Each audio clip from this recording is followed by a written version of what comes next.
നിങ്ങളുടെ favourite shows ഇനി ഒരിക്കലും മിസ്സാവില്ല. ഇപ്പോൾ C5 കാണും നിങ്ങളുടെ ഫേവറേറ്റ് ഷോ തികച്ചും സൗജന്യമായി. മാഡം ആദ്യം പറഞ്ഞപ്പോൾ ഞാൻ കരുതി ശത്രുക്കളോടെല്ലാം ക്ഷമിച്ച് മര്യാദക്ക് ജീവിക്കാൻ പോവാണെന്ന്. ഞാൻ അങ്ങനെ പറഞ്ഞപ്പോ നിനക്കിതെല്ലാം തോന്നിയെങ്കിൽ ഇതെല്ലാവർക്കും തോന്നണം. അവന്തിക ശത്രുക്കളോട് എല്ലാവരോടും ക്ഷമിച്ചു എന്നും ഇപ്പൊ സ്വന്തം കാര്യം നോക്കി മര്യാദയ്ക്ക് ജീവിക്കുകയാണെന്നും. മര്യാദയ്ക്ക് ജീവിക്കുന്ന സച്ചേട്ടാ ഇക്കാലത്തെ ഏറ്റവും പാടുള്ള കാര്യം. സ്വന്തം കാര്യം നോക്കി ജീവിക്കാൻ അതിനേക്കാളും പാടാ. ചിലപ്പോ നമ്മൾ ശ്രമിച്ചാലും ചുറ്റുപാടും കൂടെയുള്ളവര് അതിന് സമ്മതിക്കില്ല പലപ്പോഴും. അത് താൻ പറഞ്ഞ നേരാ. നമ്മളെയും നമുക്ക് ചുറ്റുമുള്ളവരെയും കൂടി നമ്മൾ പ്രശ്നങ്ങളിൽ നിന്ന് രക്ഷപ്പെടുത്തിയെടുക്കുന്നതാണ് മനുഷ്യത്വം. അത് ആവോളം എന്റെ ഭാര്യയ്ക്ക് ഈശ്വരൻ നൽകിയിട്ടുണ്ട്. എങ്കിലത് ഈ അവന്തികയ്ക്ക് തീരെയില്ല. സ്നേഹം, കാരുണ്യം, മനുഷ്യത്വം ഇതെല്ലാം ഒരു കുഴികുത്തി മൂടിയിട്ടാ അവന്തിക നെല്ലിശ്ശേരിയിലേക്ക് യാത്ര തിരിച്ചത്. യാത്രാമധ്യേ ഒരിടത്തും ഇപ്പതാ ഇവിടം വരെ മറ്റൊന്നും ഞാൻ ആലോചിച്ചിട്ടില്ല. ആലോചിക്കണം, അല്ലെങ്കിൽ അത് അപകടം. നമ്മൾ കാണുന്നവരാവില്ല നമുക്ക് ചുറ്റും. തെറ്റുള്ളവര് പല ആവർത്തി ചെയ്യുകയാണെങ്കിൽ പിന്നെ അതിനെക്കുറിച്ച് ആലോചിക്കാതിരിക്കുന്നത് മണ്ടത്തരോ. ഇതുപോലെ ഞാൻ നേരത്തെ കൂട്ടി ആലോചിച്ചതുകൊണ്ടാ പ്രശ്നങ്ങളൊക്കെ തീർന്നതും ഞാനിപ്പോ സന്തോഷമായിട്ട് സച്ചേട്ടനോടൊപ്പം ഉള്ളതും. അപ്പോ ഇനി പറയത്തക്ക പ്രശ്നമൊന്നും എന്റെ ഭാര്യയ്ക്കില്ലെന്ന് ഞാൻ വിശ്വസിച്ചോട്ടെ? വിശ്വസിക്കണം. അങ്ങനെ എല്ലാവരും വിശ്വസിക്കാവൂ. അർച്ചന പ്രത്യേകിച്ചും.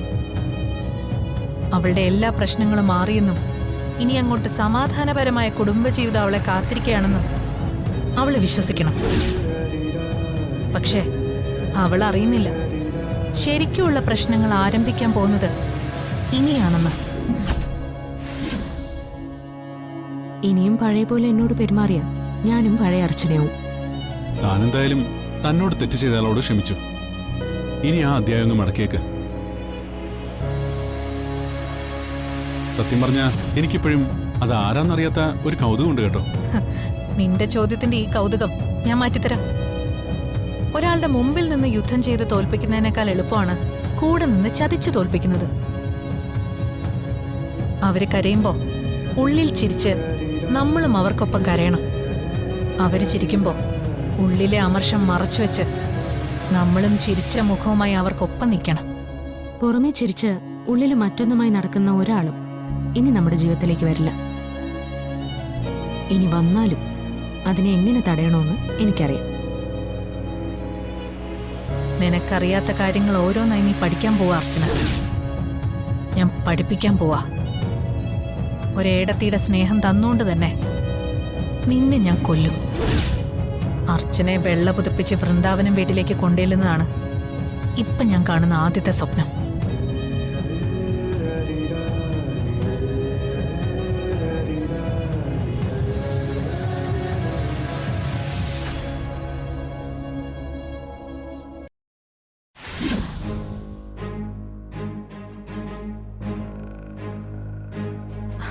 സന്ധ്യ തീരെ പ്രതീക്ഷിച്ചില്ലല്ലേ ഈ വരവ്?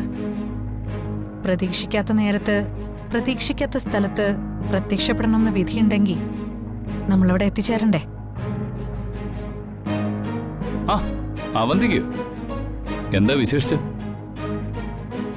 ഇന്നലത്തെ ഇതിന്റെ ബാക്കി വെല്ലുവിളിയായിട്ട് ഇറങ്ങിയതാണോ അതോ പരിചയക്കാരെ തല്ലിയതിന് കണക്ക് ചോദിക്കാൻ വന്നതോ? ഒന്നിനുമല്ല. അർച്ചന നിങ്ങളെ വിളിച്ച കാര്യങ്ങളൊന്നും പറഞ്ഞില്ലേ? പറഞ്ഞു.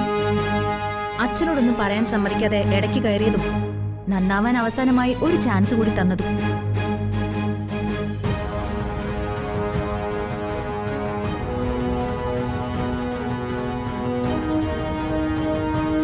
എന്നിട്ട് എങ്ങനെ നന്നാവാൻ വല്ല പ്ലാനും ഉണ്ടോ? ഇത്രയും നാൾ എന്റെ ജീവിതം എന്റെ നിയന്ത്രണത്തിലൊന്നും അല്ലായിരുന്നു. അതെന്നേക്കാൾ നന്നായി അറിയാവുന്നത് സന്ധ്യയ്ക്കും അർച്ചനയ്ക്കും ഒക്കെയാ.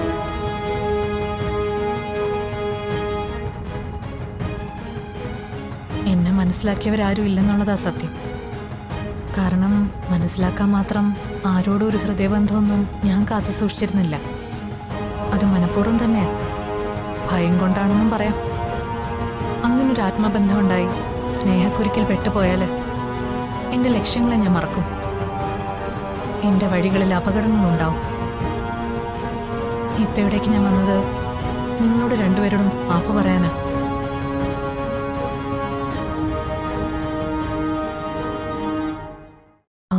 മാപ്പല്ല, ഏറ്റുപറച്ചിൽ. ഇനിയൊരു കുമ്പസാരത്തിന്റെ ആവശ്യമുണ്ടെന്ന് തോന്നുന്നില്ല. കാരണം ഞാൻ ചെയ്ത കുറെയൊക്കെ നിങ്ങൾക്കറിയാലോ. ബാക്കിയൊന്നും ഞാൻ ഓർക്കാൻ ഇഷ്ടപ്പെടുന്നില്ല. ഞാൻ ഇഷ്ടപ്പെടാത്ത കുറേ കാര്യങ്ങളിൽ ആദ്യത്തേത് എന്റെ കൂട്ടുകാരിയായിരുന്ന നിന്നോട് ചെയ്തതാ.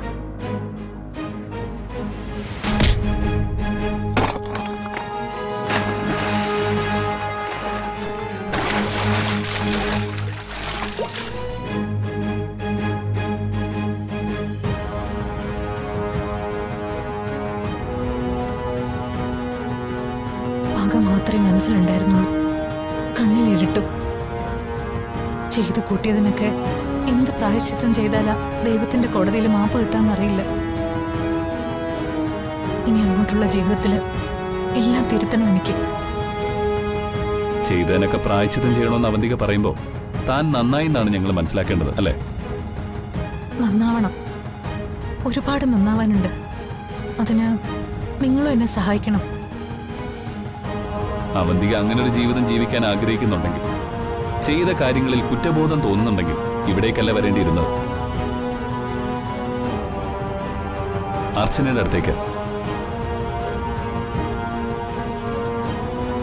താൻ ഏറ്റവും കൂടുതൽ ദ്രോഹിച്ചതും ഉപദ്രവിച്ചതും അർച്ചനയാണ്.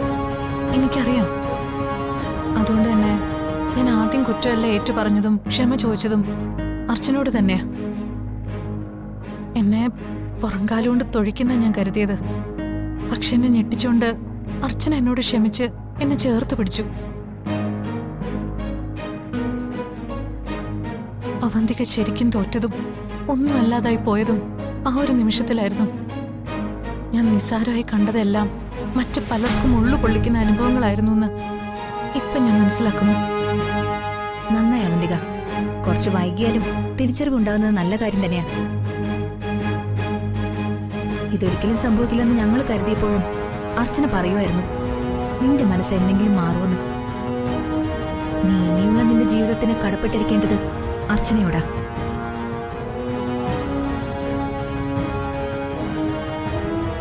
അർച്ചന എല്ലാം നിന്നോട് ക്ഷമിച്ചെങ്കിൽ എനിക്കോ ഇക്കോ നിന്നോട് ഒരു ദേഷ്യവും ഇല്ല, ഒരു പരിഭവവും ഇല്ല. സന്തോഷം. ഇനി കൂടുതലായൊന്നും പറയുന്നില്ല. അവന്തിക മാറിയെന്ന് ഇനിയുള്ള എന്റെ ജീവിതം കൊണ്ട് എല്ലാരെയും ബോധ്യപ്പെടുത്താനാ ഞാൻ ആഗ്രഹിക്കുന്നത്. നല്ലതേ വരുള്ളൂ. ഞങ്ങളുടെ പ്രാർത്ഥന നിന്നോടൊപ്പം ഉണ്ടാവും. ശരിക്കും ഇനിയാണ് അവന്തിക നീ ജീവിക്കാൻ പോകുന്നത്. നീ ചുറ്റും നോക്കിയാൽ നിനക്ക് മനസ്സിലാവും എല്ലാവരും നല്ലവരാണെന്നും എല്ലാവർക്കും നിന്നെ വലിയ ഇഷ്ടമാണെന്നും. മനസ്സിലായി. ഇന്നു മുതൽ പുതിയൊരു ജീവിതം ജീവിച്ചു തുടങ്ങുന്ന അവന്തിക ക്ഷമയും കരുണയും സഹാനുഭൂതിയുള്ള ഒരു മനുഷ്യ സ്ത്രീയായി. ഡൗൺലോഡ് ചെയ്യൂ C5 ആപ്പ്. കാണൂ എല്ലാ എപ്പിസോഡുകളും സൗജന്യമായി.